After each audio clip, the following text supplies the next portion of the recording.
भगवान दत्तात्रेय का जन्म किस तरह से हुआ था, आइए इस जानकारी में जानते हैं।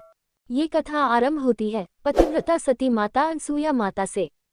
एक समय लक्ष्मी जी, माता पार्वती और देवी सरस्वती को अपने पतिव्रता का बड़ा अभिमान था। तीनों देवियों के अभिमान को नष्ट करने तथा अपनी परम भक्तिनी पतिव्रता अनसुया के मान बढ़ाने के लिए भगवान जी नारद के मन में प्रेरणा की। वे श्री लक्ष्मी जी के पास पहुंचे। नारद को देखकर लक्ष्मी जी का मुख कमल के समान खिल गया।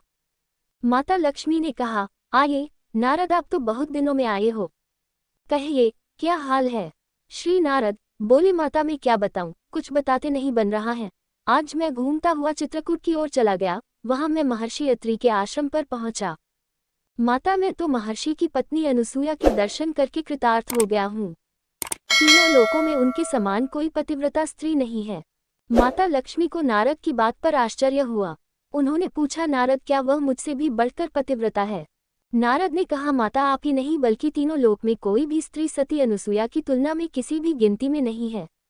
इसी प्रकार नारद जी ने माता पार्वती एवं मां सरस्वती के पास जाकर उनके मन में भी सती अनुसुया के प्रति यही भाव जगा दिया था। अंत में तीनों देवियों ने अपने अपने पतियों से हट करके उन्हें माता अनुसुया की परीक्षा लेने के लिए आग्रह किया। वहां ब्रह्मा, विष्णु, महेश महर्षि अत्रि के आश्रम पहुंचे। अपना भेष बदलकर तीनों देव ऋषि के भेष में पहुंचे। उस समय महर्षि अत्रि अपने आश्रम में नहीं थे।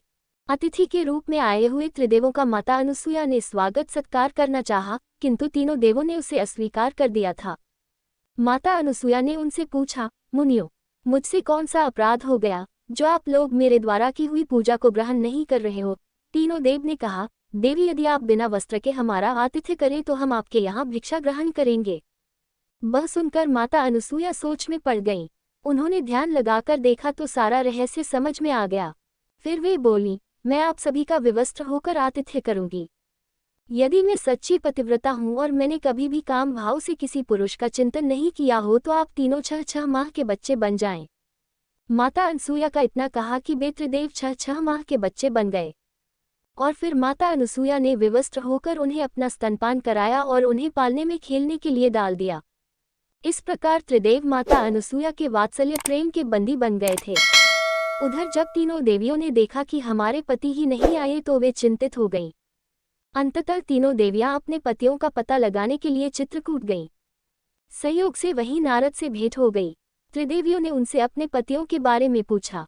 नारद ने कहा कि वे लोग तो आश्रम में बालक बनकर खेल रहे हैं।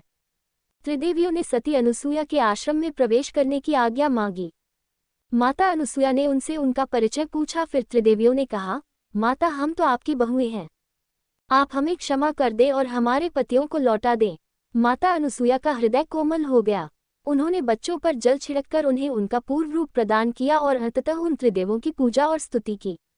त्रिदेवों ने प्रसन्न होकर अपने अपने अंशों से माता अनुसुया के यहाँ पुत्र रूप में प्रकट होने का वरदान दिया। इस प्रकार ब्रह्मा, विष्णु, महेश के अंश के रूप में दत्तात्रेय का जन्म हुआ। तो मित्रों, आप सभी को ये जानकारी कैसे लगे मुझे कमेंट बॉक्स में आपके सुझाव जरूर लिखें।